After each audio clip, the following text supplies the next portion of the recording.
serviço de família acolhedora está expressamente previsto no ECA, no Estatuto da Criança e do Adolescente, inclusive como um serviço preferencial em relação ao acolhimento institucional. E tem uma razão de ser, o serviço de família acolhedora para a formação da criança e do adolescente acolhidos propicia vantagens muito evidentes. Isso está muito sedimentado na literatura da psicologia, da pedagogia, mas no cotidiano das varas de infância a gente percebe isso muito claramente. As vantagens do serviço de família acolhedora para as crianças e para os adolescentes acolhidos ali. Primeiro, com relação à segurança da criança, aos vínculos de afeto que ele consegue manter numa família acolhedora. Claramente há vínculos de afeto, isso não é um problema. Isso facilita o desenvolvimento da criança acolhida na família acolhedora. Eu acho que essa é a principal vantagem. A gente nota que as crianças no acolhimento familiar são muito mais seguras, se desenvolvem de forma muito mais completa, se apresentam de modo mais bem resolvido com relação às aflições todas que essas crianças naturalmente tenham por conta das dificuldades familiares todas que enfrentam. Além disso, o serviço de famílias acolhedoras é um serviço referenciado pelo SUAS, então ele tem toda a segurança, além do respaldo científico, tem toda a segurança legislativa para que o trabalho seja feito de modo completo e respaldado. Um dos principais pontos do Estatuto da Criança e do Adolescente foi justamente posicionar crianças e adolescentes como sujeitos de direito. Essa foi uma das grandes mudanças da legislação, que é de 1990. Então, faz aí mais de 30 anos que a gente já tem essa visão bem instituída da criança e do adolescente como sujeitos de direito e faz parte dessa concepção propiciar para essas crianças e para esses adolescentes um ambiente mais seguro e mais respaldado possível para que eles tenham como se desenvolver de forma completa, para que eles tenham como ver seus direitos todos previstos na Constituição e no ECA observados na sua completude no período em que eles estejam acolhidos, enquanto eles estão separados das suas famílias. O serviço de família acolhedora entra muito claramente nisso. É uma forma muito mais completa de proteção e de respaldo para a criança e para o adolescente acolhidos. Essa é a razão que faz com que o Estatuto da Criança e do Adolescente preveja que o serviço de famílias acolhedoras é preferencial em relação ao serviço de acolhimento institucional. E o que a gente nota no cotidiano é que essa proteção efetivamente acontece, na prática, que essa implementação tem razão de ser.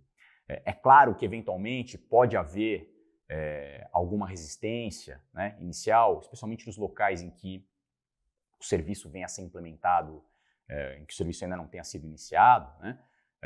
Pode haver uma dificuldade inicial, alguma insegurança com relação a como vai, primeiro de tudo, quem são essas famílias, como vai se dar a relação dessas famílias com essas crianças.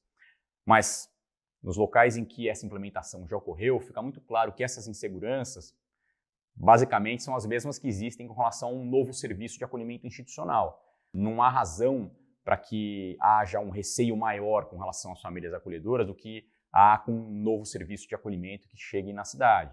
E, de novo, o que a gente percebe com o passar do tempo é que o respaldo propiciado pelas famílias acolhedoras é naturalmente muito mais completo do que o do serviço de acolhimento. E não porque o serviço de acolhimento apresente falhas, claro que eventualmente pode haver, mas ainda que o serviço de acolhimento atue de modo perfeito, impecável, correto, tentando propiciar o melhor para a criança, o só fato de no serviço de acolhimento haver rotatividade de funcionários cuidando daquela criança, em regime de plantão e tal, já faz com que a situação seja diferente para a criança. A possibilidade de ela se vincular exclusivamente a um núcleo familiar faz toda a diferença no desenvolvimento da criança. Esse é o ponto central do serviço de famílias acolhedoras. É natural que exista um receio com relação à implementação do serviço de famílias acolhedoras, especialmente quando ele está começando no município. Mas o que a experiência mostra na prática é que esse receio não se justifica. O que a gente verifica é que, por exemplo, o momento, além de a criança ser mais bem atendida com a família acolhedora, o que se nota é que no momento em que a criança tem que sair do serviço de acolhimento, seja para voltar para a sua família de origem, seja para ser encaminhada à família substituta, à família adotiva, essa transição se dá de forma muito mais suave para a criança do que no próprio acolhimento institucional. E sem nenhuma falha do acolhimento institucional. Isso faz parte da forma como as relações se estabelecem, como as relações humanas se estabelecem, né?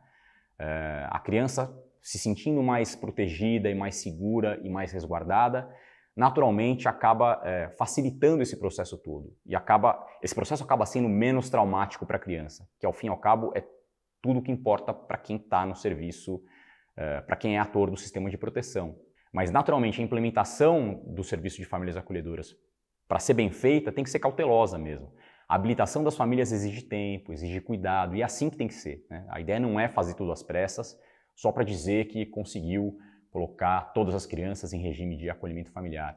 As situações bem-sucedidas que a gente vê desse modelo foram justamente aquelas que souberam dar tempo ao tempo, que souberam providenciar uma habilitação adequada para as famílias, souberam fazer com que o município compreendesse bem seu papel também nesse momento, né? E naturalmente é algo que leva tempo. O que importa é que a gente siga adiante, né? E que para o futuro a gente veja, num futuro, espero que relativamente breve, o serviço de famílias acolhedoras ser preponderante, quiçá 100% dos serviços de acolhimento do país, que é, de novo, o que prevê o Estatuto da Criança e do Adolescente.